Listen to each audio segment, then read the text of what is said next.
Hi everyone, सभी का warm welcome है वाईटी योर इंग्लिश ट्यूटर पे। आज सुबह का 28 जून का सेकंड एडिटोरियल पढ़ने वाले हैं द हिंदू का।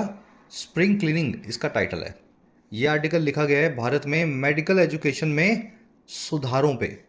काफ़ी पुरानी मेडिकल एजुकेशन हम ले रहे हैं, 25 से 30 साल पुरानी, और इसमें नए दौर को देखते हुए सुधार करने की, रिफॉर्म करने की ज़रूरत है। बहुत ही इन्फॉर्मेटिव आर्टिकल है। ऐसे आर्टिकल्स आपके नज़रिए को और आपकी थॉट्स को मैच्योर बनाते हैं। जल्दी से शुरू करो अपने क्विज से आर्टिकल को। जो भी चीज़ें इसमें पढ़ोगे आप, इस क्विज पे आपको अप्लाई करनी है, चाहे कॉम्प्रिहेंशन हो, चाहे ग्रामर हो, या फिर वोकैब हो। सॉल्यूशन सभी के मैं क्लास के लास्ट में करवाऊंगा। मन से चीज़ों को सीखो और 7 में से 7 मार्क्स को आपको स्कोर करना है। शुरू करें, आइए कुछ नया सीख।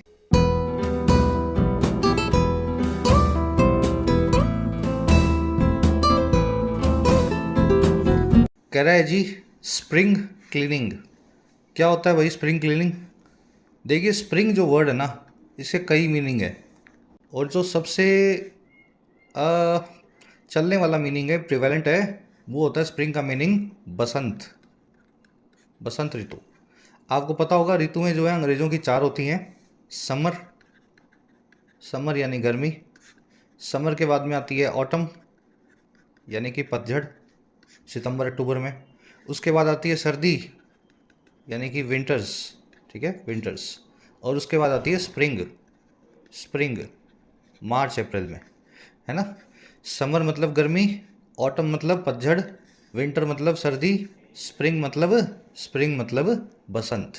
याद रखेंगे इन चारों को नाम।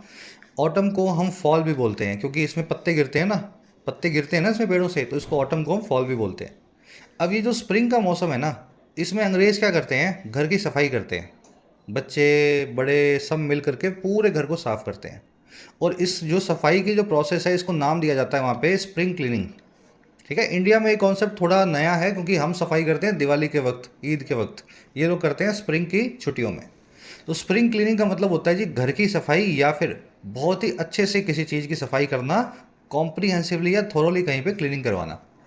कह रहा है जी स्प्रिंग क्लीनिक की हमें ज़रूरत है, ऐसी बहुत थोरो सफाई करने की हमें भी ज़रूरत है। और कहाँ पे ये बात कर रहा है? On medical education in India. Bharat में मेडिकल एजुकेशन की बात हो रही है। इस फील्ड में भी अब सफाई करने की ज़रूरत है, और बिल्कुल वैसे ही होनी चाहिए जैसे अंग्रेज लोग स्प्रिंग के मौसम में अपने घर की करते हैं। समझ गए?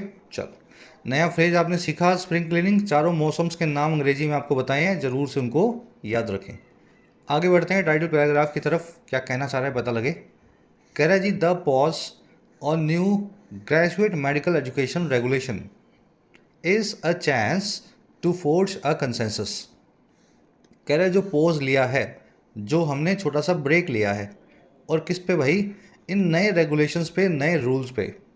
कह रहा है ये पॉज जो है ना, ये ब्रेक, ये अपने आप में एक चांस है, एक मौका है कि हम फोर्ज करें, हम अचीव करने की कोशिश करें एक कंसेंसस को, सभी लोगों की आम सहमति को, सभी लोगों के एग्रीमेंट को। कंसेंसस समझते हैं ना, अग्रीमेंट बिटवीन ऑल पार्टीज, है ना, इसको यूनानिमिटी भी बोलते हैं। फोर्ज करने का मतलब होता है बड़ी मुश्किलों से किसी चीज़ को अचीव करना, बहुत एफर्ट्स लगा के। फोर्ज वर्ड को आप डील के साथ में, टाई के साथ में, रिश्ते अलायंस के साथ में, या कंसेंसस जैसे वर्ड्स के साथ में देखेंगे। जब आप बहुत मेहनत करके किसी चीज़ को, डील को, कंसेंसस को बनाते हैं, then you use this word forge. अभी डिटेल में आगे वर्ड आएगा, है ना। चलिए, सेंटेंस सिंपल है ना। पोज का मतलब यहाँ पे ये है कि ये रूल्स पहले लगाए गए थे, फिर इनको रोक दिया गया, अब इनमें कुछ सुधार करेंगे, फिर से इनको लगाएंगे। तो कह रहे इस बीच में जो पोज आया ना, तो जो जो कमियां इन रूल्स में उनको निकाल दो, ताकि हर आदमी, हर स्टेट, भारत का हर राज्य इन रूल्स के ऊपर एग्री करता हो, उनको अच्छे से फॉलो करे। चलिए अब आगे बढ़ते हैं। आर्टिकल क्या है, क्या लिखा हुआ है, क्या इसका सब्जेक्ट मैटर है, ये आपको आगे पता लगेगा। इसमें यूज होने वाले जो सारी वोकैब है, वो सारी वोकैब को अपने एक साथ देख लेते हैं, ताकि इसको पढ़ते हुए अपने को स्मूथनेस फील हो, बार बार ब्रेक ना लेना पड़े। क्लास को एक लाइक और एक शेयर जरूर से दिया करो, इससे क्लास को बहुत रीच मिलती है आगे। और उसी के साथ में इन प्यारे प्यारे स्टूडेंट्स को इन क्लासेस के साथ साथ फर्दर गाइडेंस की ज़रूरत है अपने एग्जाम्स के लिए। आप मुझसे जुड़ सकते हैं आपकी अपनी ऐप पे, वाईटी योर इंग्लिश ट्यूटर पे। आज ही आपको डाउनलोड करें, कमेंट सेक्शन में इसका लिंक दिया गया है। ऐप पे आपको मिल जाएगा राइटिंग का कोर्स, जहाँ पे बिल्कुल बेसिक से आपको मैं लिखना सिखाता हूँ, तकरीबन 80 घंटों में। पहले आप लिखना सीखोगे, अंग्रेजी में सेंटेंस बनाना, फिर आप उसकी प्रैक्टिस करोगे आंसर राइटिंग के लिए, प्रेसी के लिए, समरी के लिए और ऐसे के लिए। किसी भी एग्जाम का डिस्क्रिप्टिव इस कोर्स से आप पूरा कर सकते हैं। कोर्स का फ़ायदा लेने के लिए इस कोड को लगाएं ताकि आपको कम प्राइसेस पे मिल सके। तकरीबन 20-25 हज़ार लोग कोर्स का फ़ायदा ऑलरेडी ले चुके हैं। इसी तरीके से ऐप पे आपको मिल जाएगा बैंकिंग का कोर्स, जिसमें बैंकिंग के सभी वैरायटी ऑफ क्वेश्चंस को आपको डिटेल में प्रैक्टिस करवाया जाता है। मॉक टेस्ट भी इस कोर्स के अंदर शामिल है इंग्लिश के, बैंकिंग के लिए फ़ायदा ले सकते हैं। इसी तरीके से एसएससी का कोर्स है, जिसमें एसएससी के सभी एग्जाम्स के सभी वैरायटी ऑफ क्वेश्चंस को डिटेल में आपको हर टेक्निक के साथ में बताया जाता है। अब इसमें मेंस के पेपर अपलोड हो रहे हैं पूरे डिटेल एनालिसिस के साथ में। कोर्स का फ़ायदा ले सकते हैं एसएससी मेंस वाले। कोई भी क्वेरी हो रिलेटिंग टू कोर्सेज, ये नंबर है, इस पर व्हाट्सअप करके आप टीम से बात कर सकते हैं। चलिए अपनी वोकैब शीट आज की 5 वर्ड्स है अपने पास। शुरू करेंगे एंकर से। एंकर क्या होता है जी? देखो, जहाज़ जब तूफान में फंस जाता है ना, तो उसके पास एक चारा ये होता है कि बिल्कुल तूफान के बीच में होने के बावजूद वो स्टेबल रहेगा अगर वो अपना क्या बोलते हैं इसको हिंदी में, बेड़ा बोलते हैं कि पाल बोलते हैं। एक लोहे की लंबी सी चेन होती है, उसको पानी में ये लोग जो है खिसका देते हैं। जहाज़ से वो बंधी हुई होती है। वो पानी के अंदर जाके क्या करती है जी? लंबी चेन, लोहे की चेन, भारी चेन, ये ऊपर जहाज़ है, ठीक है, ये ऊपर जहाज़ है, इधर चारों तरफ तूफान है। वो चेन जैसे ही अंदर जाती है आके नीचे तक, तो वो जहाज़ को पूरा जो है ना स्टेबल बना के रखती है पानी के फ्रिक्शन की वजह से। भारी भी होती है और बहुत नीचे तक जाती है वो। तो ये जो एंकर है ना, इसी चेन को बोला जाता है शिप्स के अंदर। अब यहीं से हमने एंकर नाम की वर्ब निकाल ली। एंकर नाम की वर्ब का मतलब हुआ किसी चीज़ को फर्म और फिक्स्ड रखना, उसको एकदम मजबूत और तैयार रखना, है ना। जैसे जहाज़ को एंकर जो है फर्म रखती है, स्थिर रखती है, हिलने नहीं देती। तो इस तरीके से इस वर्ब को आप यूज़ करेंगे। यूज़ करके भी दिखा देते हैं। She anchored her hope on her friends help. उसने एंकर कर दिया, फिक्स कर दिया अपनी सभी आशाओं को अपने दोस्तों की मदद पे। आप इसको आसान भाषा में समझ सकते हैं, रिलाई ऑन करना, एंकर ऑन करना या रिलाई ऑन करना एक ही बात है, ठीक है। जहाज भी तो एंकर ऑन करके रिलाई ऑन कर रहा होता है उस चेन के ऊपर कि ये चेन मुझे डूबने नहीं देगी। स्टेबलाइज करना भी इसका सिनोनिम है, ये वर्ड आर्टिकल में देखेंगे। एंकर के बाद में हमेशा ऑन लगा के बताएं जहाँ भी आप एंकर करने की कोशिश कर रहे हैं। चलिए अगला वर्ड है फोर्ज। बहुत बार आता है और अलग अलग मीनिंग के साथ। फोर्ज वर्ड मैंने आपको बताया था, ये लोहार की दुकान जो होती है वहाँ जाके आप देखेंगे ना, जब लोहार मार मार के कूट कूट के किसी चीज़ को ढालने की कोशिश करता है, लोहे का टुकड़ा लेगा फिर उसको मार मार के गर्म कर करके गिलास बना देगा उसका, या फिर उसका कुछ और बना देगा, उसका कील बना देगा, नेल बना देगा, उसका चक्कू बना देगा, नाइफ बना देगा। तो ये सब काम जो लोहार करता है ना, इसी को बोलते हैं फोर्ज करना। अब इन कामों में बड़ी मेहनत लगती है। मान लीजिए लोहे की एक छड़ है बड़ी सी, उसमें से एक चक्कू बनाना है या एक कील बनाना है, तो ये काम मुश्किल तो आसान तो नहीं है। तो फोर्ज वर्ड का मतलब होता है जी किसी चीज़ को ढालना अपने हिसाब से, लेकिन मार मार के बड़े जतन के साथ, बड़ी मेहनत के साथ। चाहे तो किसी लोहे की चीज़ को आप ढाल लें, या फिर आप अपने जीवन में किसी चीज़ को बहुत मुश्किलों से बनाएं, वहाँ भी इस वर्ड का इस्तेमाल किया जा सकता है। जैसा कि मैंने आपको बताया भी था, ये वर्ड का इस्तेमाल बेसिकली आपको करना होगा फोर्ज वर्ड का एक डील के साथ, टाई के साथ, कंसेंसस के साथ, अलायंस के साथ, जब मुश्किलों के साथ में किसी के साथ में रिश्ता करते हो, डील करते हो, कॉन्ट्रैक्ट करते हो, वहाँ पे वर्ड इस्तेमाल किया जाएगा। तो देखा, लोहार की दुकान से निकल करके ये आम जिंदगी में घुस चुका है वर्ड, ऐसे आपको इसको कनेक्ट करना है। New Delhi has forged alliances with all major western power. नई दिल्ली ने फोर्ज किया है, बनाया है मुश्किलों के साथ में अलायंसेस को, रिश्तों को, सभी मेजर वेस्टर्न पावर्स के साथ। अब देखो, इसी फोर्स को हैमर आउट करना, थ्रैश आउट करना, कंस्ट्रक्ट या निगोशिएट करना भी बोलते हैं। आज ये वर्ड आर्टिकल में देखेंगे।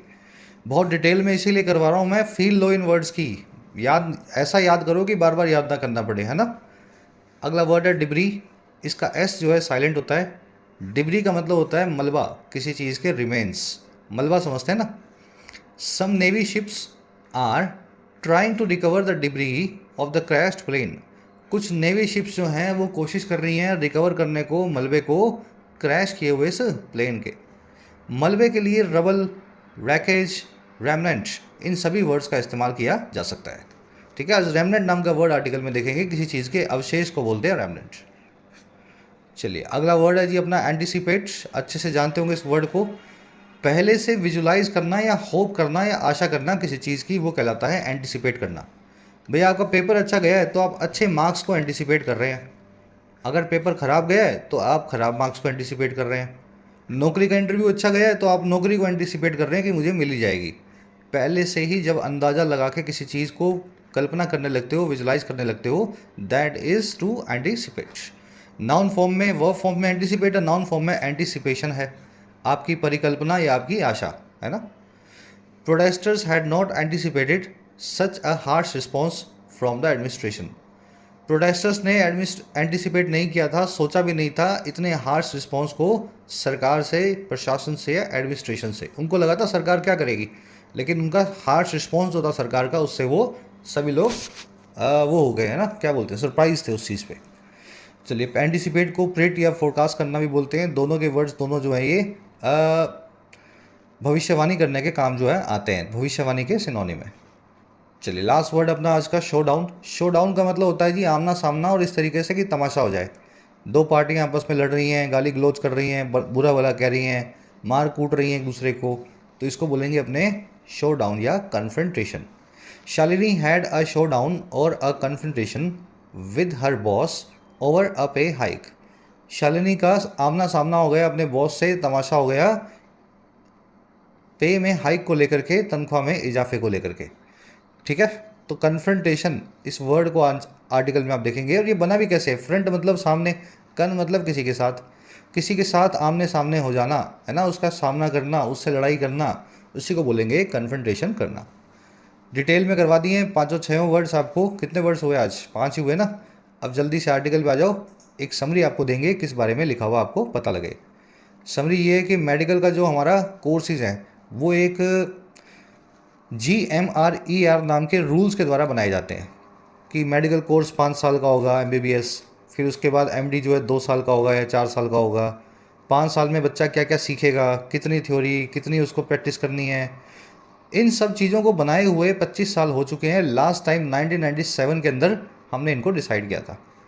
अब हुआ क्या, रिसेंटली सरकार ने नए रूल्स बनाए, नए GMR को पब्लिश किया, लेकिन इनका बहुत सारा विरोध आया, और विरोध आने की वजह से, इनको अपोज करने की वजह से सरकार ने इनको पोज कर दिया है। अब इनमें सुधार किया जा रहा है। हमारा आर्टिकल यही कह रहा है कि 25 साल में बहुत कुछ बदल चुका है। नए GMER रूल सरकार के बहुत अच्छे हैं, इनको पोज करके आप बाकी स्टेट्स को जो इनका विरोध कर रही हैं उनको मनाने की कोशिश करो, कंसेंसस लाने की कोशिश करो। ये नए रूल्स प्रोग्रेसिव हैं और इनकी भारत को बहुत ज़रूरत है। समझ गए। एनालिटिकल जो है टोन आज की एनालाइज कर रहा है सरकार के, और जो इन रूल्स को, सरकार के कदमों को, सरकार को सजेस्ट भी कर रहा है कि उनको क्या करना चाहिए। वैसे मेनली जो है एनालाइजिंग टोन में लिखा हुआ, एनालिटिकल टोन में लिखा हुआ आर्टिकल है। शुरू करें। कह रहे जी, a quarter of a century is time enough to justify a reassessment of any effort. कह रहे जी, जो क्वार्टर ऑफ ए सेंचुरी है, सेंचुरी मतलब 100 साल, क्वार्टर मतलब 1/4। 100 साल का जो 1/4 होता है, यानी 25 साल।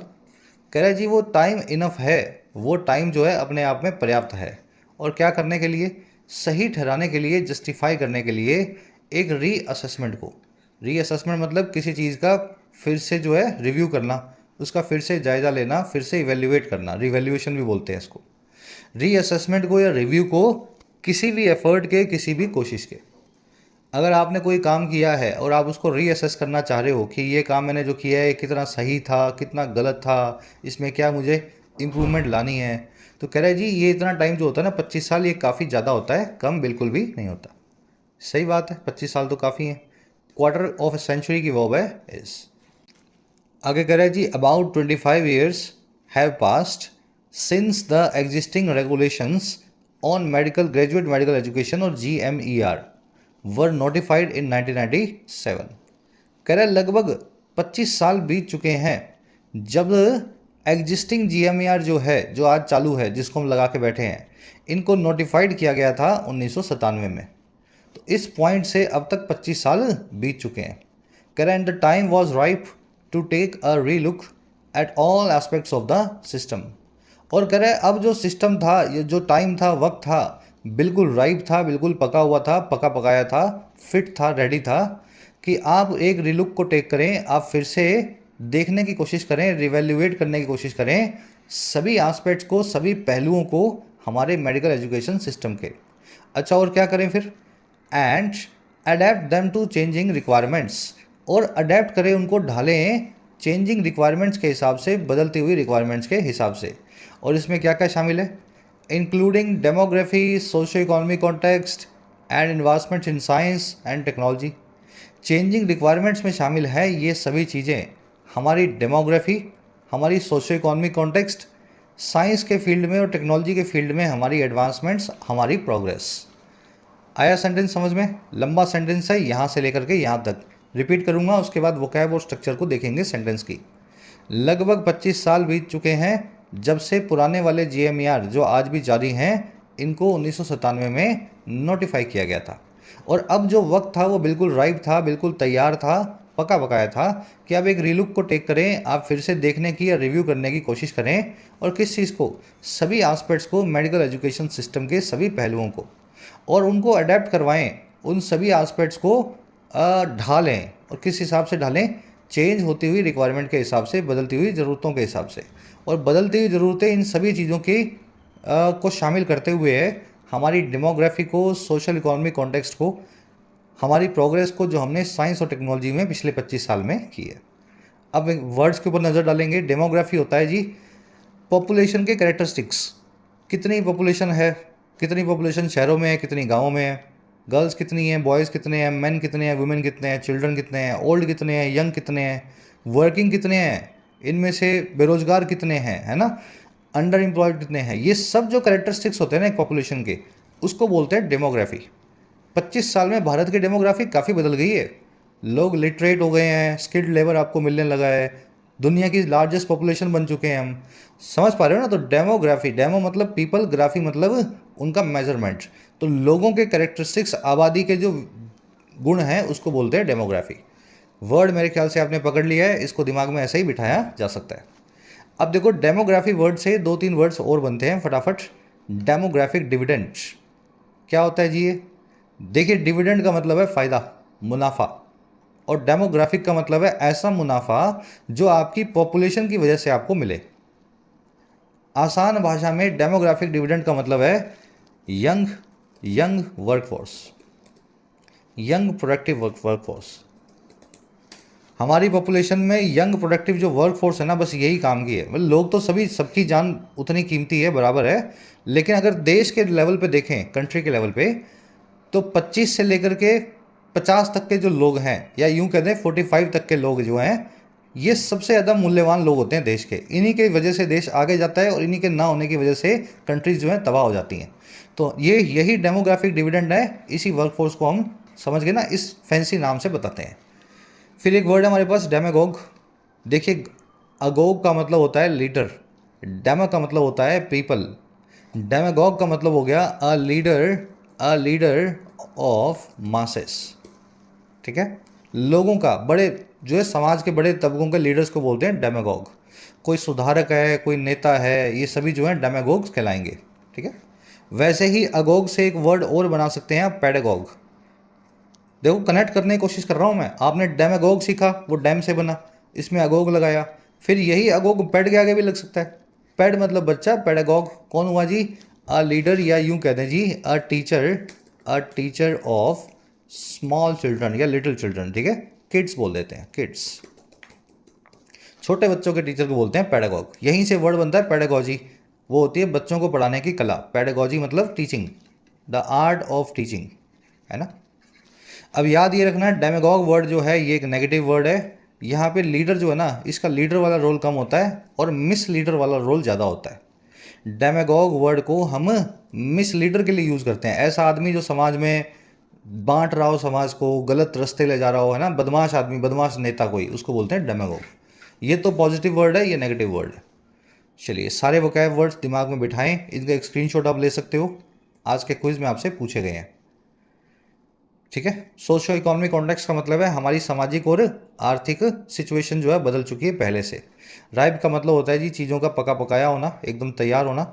जैसे पका हुआ फल होता है ना खाने के लिए, वो राइप होता है। जस्टिफाई मतलब चीज़ों को सही ठहराना। चलिए, 25 ईयर्स की वर्ब है हैव पास्ट, GMER की वर्ब है वर नोटिफाइड पैसिव वॉइस में, टाइम की वर्ब है वॉस। एक ग्रामर रूल है यहाँ पे, आगे करेंगे। अब थोड़ा सा और फ्लो बनाते हैं अपने। कह रहा था नेशनल मेडिकल कमीशंस और NMC new GMER which was withdrawn without any explanation attempted to catch up and correct course wherever necessary। कह रहा है जी, जो NMC है, नेशनल मेडिकल कमीशन है, इसके नए जो रूल्स हैं, न्यू GMER है, जिसको विड्रॉ कर दिया गया, वापस खींच लिया गया बिना किसी एक्सप्लेनेशन के, बिना किसी सफाई के। पहले इसको लगाया गया, फिर इसको विड्रॉ किया गया।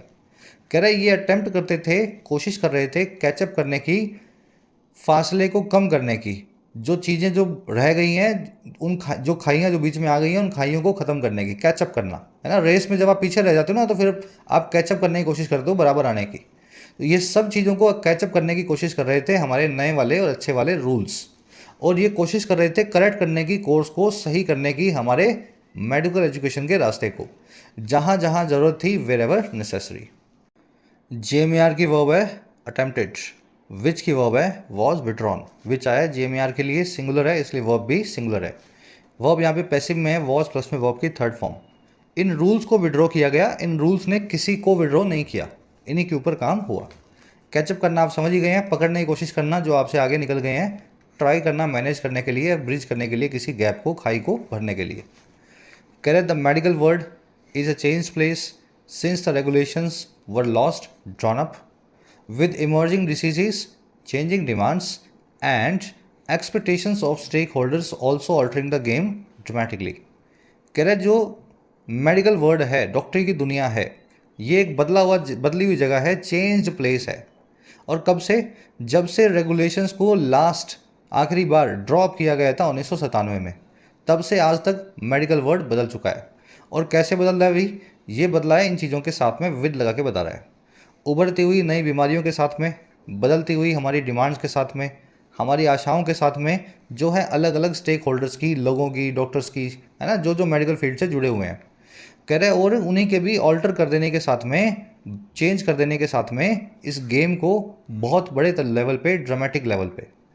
आई बात समझ में? तो इस तरीके से बदल चुका है मेडिकल का फील्ड। वर्ड की वर्ब है इज, रेगुलेशंस की वर्ब है पैसिव वॉइस में, वर्ड ड्रॉन अप। ड्रॉप करना यानी किसी चीज़ को फॉर्म करना, इस्टेब्लिश करना, बनाना। ऑल्टर करना यानी चेंज करना, बदलाव लेकर के आना। और आगे बढ़ो, और क्या हुआ है जी? कह रहे जी the new regulations aimed at making medical education more learner centric, patient centric।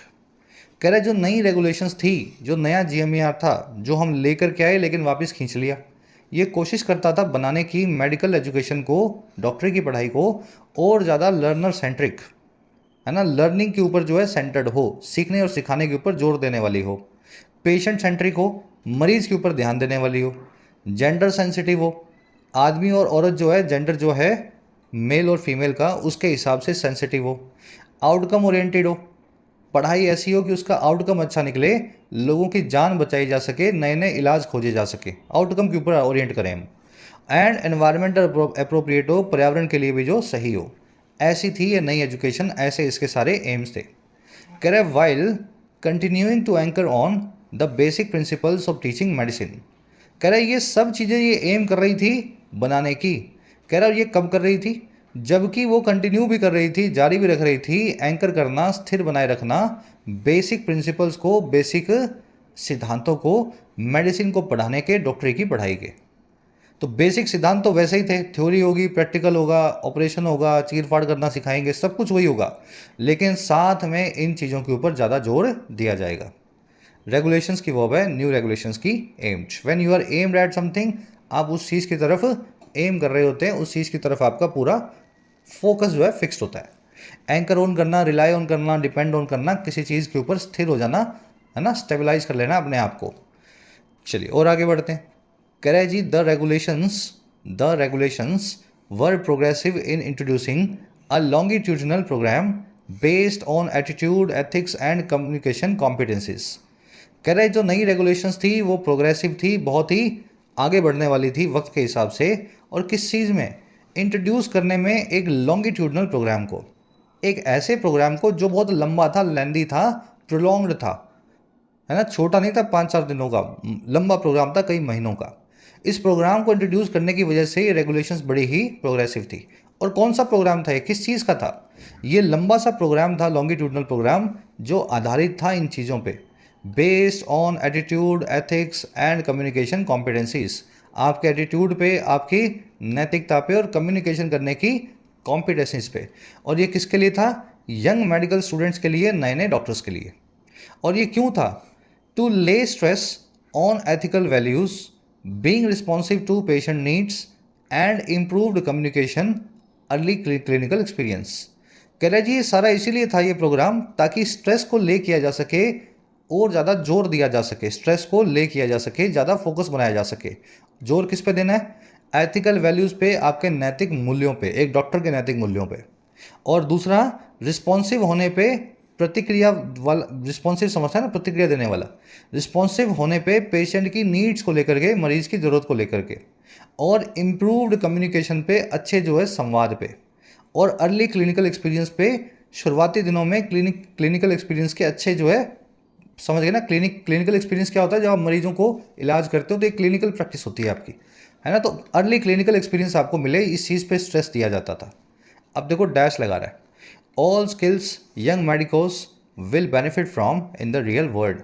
ये वही सब स्किल्स हैं जिनसे यंग मेडिकोस जो हैं, मेडिको मतलब डॉक्टर, नए नए जवान डॉक्टर जो हैं बेनिफिट करेंगे, फ़ायदा उठाएंगे रियल वर्ल्ड में, असली दुनिया में, जब वो डॉक्टर बन के बाहर उतरेंगे। समझ गए? लंबा सेंटेंस है, लॉन्गिट्यूडनल प्रोग्राम था, बहुत अच्छा था, इन सभी चीज़ों पे बेस्ड था नए डॉक्टर्स के लिए।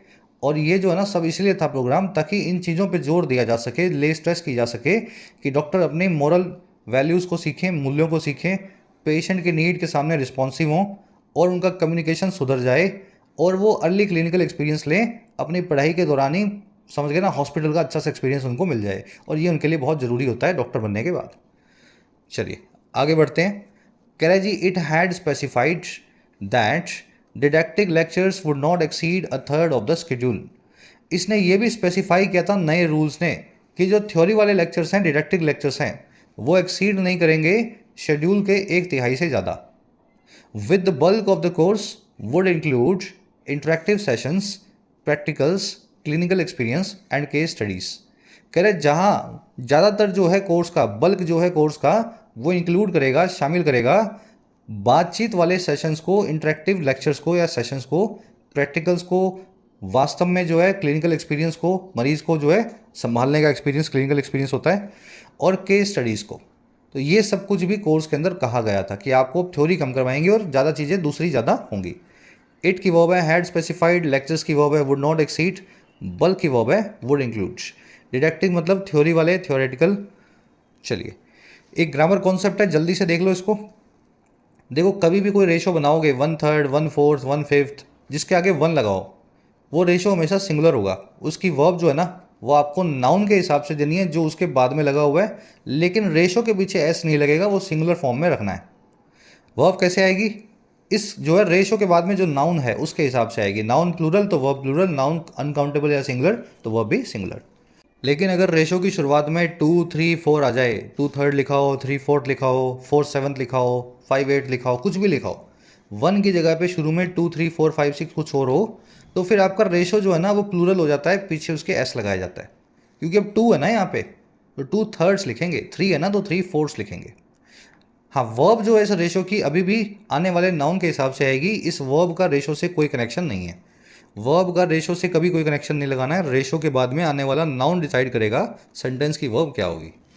7/6 ऑफ द स्टूडेंट्स वॉज या were absent in the class. 7/6 students जो हैं क्लास में से एबसेंट थे। वैसे 7/6 हो नहीं सकता, 7/9 कर देता हूँ, ठीक है। 7/9% जो स्टूडेंट हैं, 90 में से 70 स्टूडेंट जो हैं वो क्लास में एबसेंट थे, कहने का मतलब ये। अब पहले तो ये बताओ 7/9 सही है क्या? गलत है, पीछे इसके एस लगाना पड़ेगा। आगे 7 आ चुका है, अगर 1 होता तब तो एस लगाने की जरूरत नहीं थी, लेकिन 7 की वजह से एस आपका लगेगा। और जो वर्ब आएगी वो आएगी ऑफ के बाद में रखे हुए नाउन के हिसाब से, और यहाँ नाउन रखा हुआ है स्टूडेंट्स। तो स्टूडेंट्स के हिसाब से वर्ब क्या आएगी जी? वर्ब आएगी यहाँ पे वर, ठीक है, वर एबसेंट, यहाँ लिख दो वर एबसेंट। अगले सेंटेंस को देखो, खुद से बनाओ इसको, एक सेकेंड। चलो अगले को खुद से बनाओ। 1/6 ऑफ द मिक्सचर वॉज या वर एडेड इन द वाटर। 1/6 जो था मिक्सचर का उसको पानी में ऐड किया गया। भाई मिक्सचर है, इसके हिसाब से वर्ब लगानी पड़ेगी, वर्ब आएगी सिंगुलर, मिक्सचर को काउंट नहीं किया जा सकता। मिक्सचर एक अनकाउंटेबल जो है नाउन है। मिक्सचर को आपको किलो में, लीटर में तोलना पड़ेगा, और जिस चीज़ को आपको दूसरी यूनिट में तोलना पड़े मापना पड़े वो चीज़ अनकाउंटेबल होती है। क्योंकि काउंट कर सकते तो फिर काउंट ही कर लेते। कभी दोस्तों को किलो में तोलते हो? मेरे 3 किलो दोस्त हैं या मेरे 5 किलोमीटर दोस्त हैं, ऐसा नहीं है ना। दोस्त तो आपके 2 3 4 होते हैं, आप उनको काउंट कर लेते हो। तो 3 किलो 5 किलोमीटर उसी के साथ करना पड़ता है जिसको काउंट ना कर पाएँ। तो मिक्सचर एक ऐसी ही चीज़ है, अनकाउंटेबल जो है नाउन होने वाला है, इसको आप काउंट नहीं कर पाएंगे कभी भी। तो मिक्सचर में 1/6 जो है ना, मिक्सचर पानी में जो है मिलाया गया, 1/6 जो है इसको आपको बिना एस के लिखना होगा, ये पीछे का एस आपको निकाल देना चाहिए। ठीक है, आगे 1 आ चुका है। एक सेंटेंस आप सभी को दे रहा हूँ, इसी फॉर्मूला को यूज़ करते हुए करके दिखाओ। 3/4 of the cattle was sick. 3/4 का जो कैटल था, जो जानवर थे, वो सिक थे। कैटल एक प्लूरल नाउन है, याद रखें, हमेशा प्लूरल वर्ब लेता है। कैटल का मतलब होता है जानवर, भैंसें, गायें, बकरियाँ। ठीक है, सही करके कमेंट्स में डालेंगे सभी लोग, ताकि इस कॉन्सेप्ट को आप अच्छे से जो है अप्लाई करना सीखें। और आगे बढ़ते हैं। Karaji also introduced a new was a family adoption program through village outreach for each MBBS student and a pandemic module। कह रहे साथ ही साथ इंट्रोड्यूस किया गया था नए सिरे से, यानी कि अन्यू, एक फैमिली अडॉप्शन प्रोग्राम को। अन्यू का मतलब होता है इन अ न्यू मैनर। इसको आप फ्रेशली भी बोल सकते हैं या अफ्रेश भी बोल सकते हैं, एक एडवर्ब है। तो एक नया फ्रेशली जो इंट्रोड्यूस किया गया था family adoption programme, village outreach के जरिए, गांव गांव जा करके लोगों से मिलने के जरिए ये प्रोग्राम होने वाला था हर MBBS स्टूडेंट के लिए। और एक पैंडमिक मॉड्यूल को भी लाया गया था, पैंडमिक को लेकर के एक अलग से इनका एक सेमेस्टर, एक मॉड्यूल, एक सेक्शन, एक सेगमेंट इनका होने वाला था। ये सब भी इसमें था। फैमिली अडॉप्शन प्रोग्राम की वर्ब है वॉज, सेंटेंस में इन्वर्जन हुआ गया है, करने की ज़रूरत नहीं थी लेकिन इसने वैसे ही कर दिया। ऐसा लिखा जाना चाहिए था, a family adoption programme was introduced anew. आ रही बात समझ में? उसको ऐसा ना लिख के इसने लिख दिया introduced anew was a family adoption programme.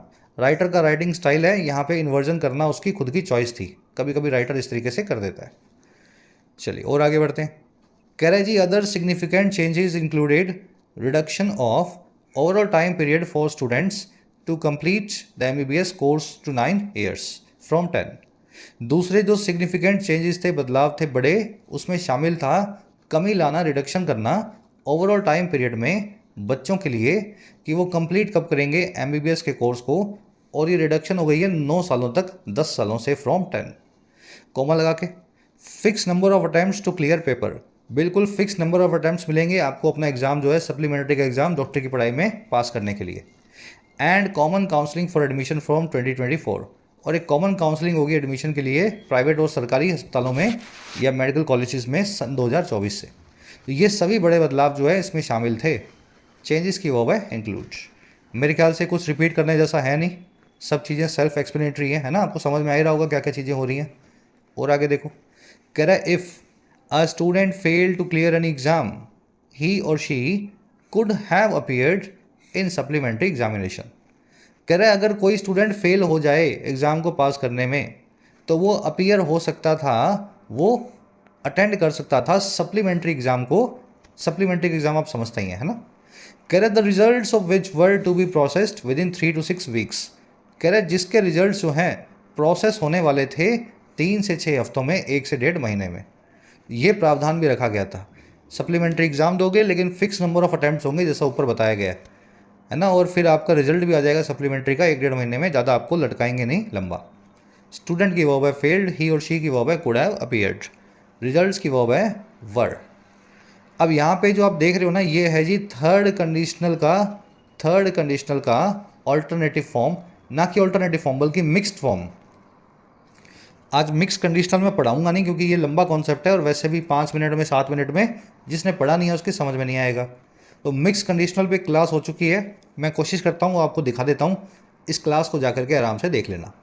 ठीक है, यहाँ पे तो इसने सेकंड कंडीशनल लगाया है पास्ट सब्जेक्टिव मोड में, और यहाँ से लगाया थर्ड कंडीशनल जैसा होना चाहिए बिल्कुल वैसा, could have V3, should have V3।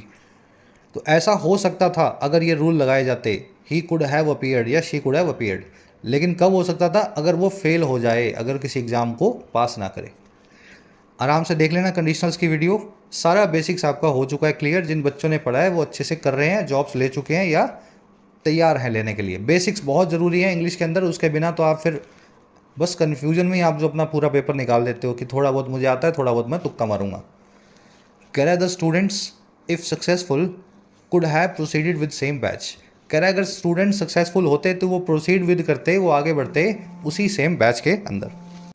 Students की वर्ब है could have proceeded, proceed with करना मतलब आगे बढ़ना। चलिए ऑलमोस्ट आपका ट्यूटोरियल पूरा हो गया। अभी छोटा सा इसमें इसने अपना सजेशन दिया है। कह रहा है जी a spring cleaning of medical education in India is no doubt necessary. कह रहा है जी एक थोरो क्लीनिंग जो है, स्प्रिंग क्लीनिंग जो है, बताया था ना आपको मेडिकल एजुकेशन की भारत में, उस पर कोई भी डाउट नहीं है, वो नेसेसरी है, ज़रूरी है। और क्यों? To clear the cobweb remnants of the past, past के भूतकाल के उन अवशेषों को जो है कोब वेब के यानी मकड़ी के जालों के। कोब वेब क्या होता है? जाला। कह रहे जी जो जाले लग गए हैं ना पास्ट के अवशेषों के, उनको क्लियर करने के लिए, उनको साफ करने के लिए। तो घर के जाले भी स्प्रिंग क्लीनिंग में क्लियर हो जाते हैं, और अगर आप मेडिकल एजुकेशन की करोगे तो वहाँ पे भूतकाल के अवशेषों के जाले जो हैं वो भी आपको साफ करने होंगे। क्लीनिंग की वर्ब है इज, कोब वेब मतलब जाला, रेमनेंट मतलब डिब्री, रिमाइंडर या किसी चीज़ का अवशेष या बचा हुआ पार्ट।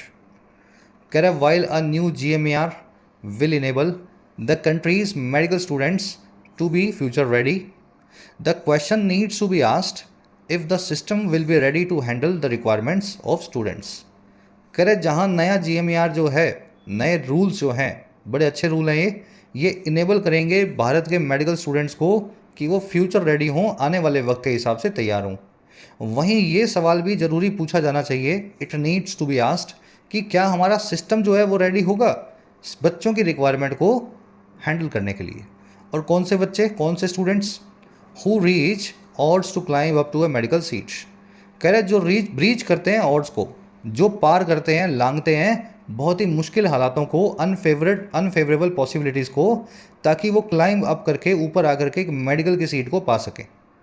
है ना, वो बच्चे जो बहुत मेहनत करके मेडिकल की सीट लेते हैं सरकारी जो है कॉलेजेस में, जो ब्रीच करते हैं सारे अपनी ऑड्स समझते हैं ना, ऑड्स का मतलब होता है आपके जितनी भी अनफेवरेबल आपके सामने जो फैक्टर्स हैं वो आपके ऑड्स हैं। जैसे आप सीट्स बहुत कम हैं, कंपटीशन बहुत ज़्यादा है, आपके पास पैसे कम हैं, फाइनेंशियली इतने स्टेबल नहीं हो, ये सब आपके ऑड्स हैं। तो कुछ बच्चे इन ऑड्स को लांग करके मेडिकल कॉलेज तक पहुँचते हैं, तो उनकी रिक्वायरमेंट्स भी पूरी करनी इस कोर्स को आनी चाहिए। चलिए, कह रहा है as the NMC takes a step back with withdrawing the regulations, perhaps it will pause to anticipate and face with least confrontation the opposition of several states to common counseling and the exit test। कह रहा है जैसे जैसे NMC take लेता है एक step back, इसको आप वापस लेते हो, पॉज लगाते हो उस पर, और कैसे? विड्रॉ कर करके इन रेगुलेशंस को रोक करके। कह रहा है शायद अब ये पॉज करेगा, अब ये रुकेगा एंटिसिपेट करने के लिए, परिकल्पनाएं विजुलाइज करने के लिए और फेस करने के लिए, कम से कम तमाशे के साथ, कम से कम झगड़े के साथ उस ऑपोजिशन को, उस विरोध को। और किसका विरोध? जो है कई राज्यों का कॉमन काउंसलिंग और एग्जिट टेस्ट को लेकर के। तो अब ये पीछे हटा है ना, तब इसको पोज लेना चाहिए और सोचना चाहिए कि राज्यों को कैसे मनाऊं। इन दोनों चीज़ों के लिए कई स्टेट्स इसको अपोज कर रहे हैं, तो बिना किसी तमाशे के इसको कोशिश करनी चाहिए कि राज्यों को अच्छे से ये समझा सके, क्योंकि ये रूल जो है बड़े प्रोग्रेसिव हैं, सेंट्रल गवर्नमेंट ने बड़े अच्छे रूल्स बनाए हैं। NMC की वर्ब है टेक्स, इट की वर्ब है विल पॉज। एंटिसिपेट करना, किसी चीज़ को प्रिडिक्ट या फोरकास्ट करना। कन्फ्रंटेशन का मतलब होता है जी, समझ गए ना, तमाशा, किसी का सामना। ऑड्स होते हैं आपके अनफेवरेबल पॉसिबिलिटीज़। चलिए, एक ग्रामर रूल था ऊपर, डिटेल में नहीं करवाते हैं, आपको फटाफट बता देते हैं, आपने बहुत बार किया हुआ है। कोई भी यूनिट ऑफ होती है ना मेजरमेंट, उसकी वर्ब हमेशा सिंगुलर होती है। ईयर्स हो, वेट हो, किलोमीटर लेंथ हो, ये सब चीज़ें आपको सिंगुलर वर्ब लेकर के लिखनी होती हैं। 25 ईयर्स हैज़ पास्ट, है ना, यहाँ ऐसा आना चाहिए। 5 kg is very heavy, 5 kilograms are नहीं is very heavy. 10 kilometres is a long distance, are नहीं इज़ अ लॉन्ग डिस्टेंस। तो जितनी भी मेजरमेंट्स हैं, टाइम की, लेंथ की, वेट की, इनको मनी की, इन मेजरमेंट्स को हमेशा सिंगुलर वर्ब दी जाती है अंग्रेजी के अंदर। अब इस रूल के पीछे का लॉजिक आपको बेसिक में करवाया हुआ है, आज इस रूल को आपको फिर से रिवाइज करवा रहा हूँ। यहाँ पे टेक्निकली सिंगुलर वर्ब आनी चाहिए थी, हैव की जगह पे हैज़ पास्ट होना चाहिए था। अब आ जाओ अपने क्विज़ पे जल्दी से। क्वेश्चंस आपके सामने हैं। आज के क्विज़ के क्वेश्चंस आपको खुद सॉल्व करने हैं। मैं थोड़ा सा लेट हूँ ऑफिस के लिए, अभी मेरे पास, अब मैं रुक जाऊँगा तो लंबी हो जाएगी क्लास, है ना। लास्ट वाले वर्ड आपको करवाई थी, लीडर ऑफ मासेज या मिस लीडर को क्या बोलते हैं। डेमोग्राफिक डिविडेंड का मीनिंग भी आपसे पूछा है, वो आपको आता ही है। रेमनेंट का सिनोनिम पूछा है। यहाँ पे दो एरर्स मिलेंगी। पहली एरर आपको मिलेगी वर्ब के अंदर इस मेजरमेंट की, और दूसरी एरर आपको मिल सकती है इस वाले रेशो में। फर्स्ट और सेकंड क्वेश्चन में आपको क्वेश्चन पढ़ना है और आराम से इसको सॉल्व करना है। हिंट के साथ में इनके आंसर, सातों क्वेश्चन के आंसर जो है कमेंट सेक्शन में डाल रहा हूँ फर्स्ट कमेंट में। आंसर से मेरे वाले से अपने वाले को चेक करो, आउट ऑफ 7 कितने मार्क्स मिले ज़रूर से बताना। मुलाकात लेंगे आपसे कल। Until then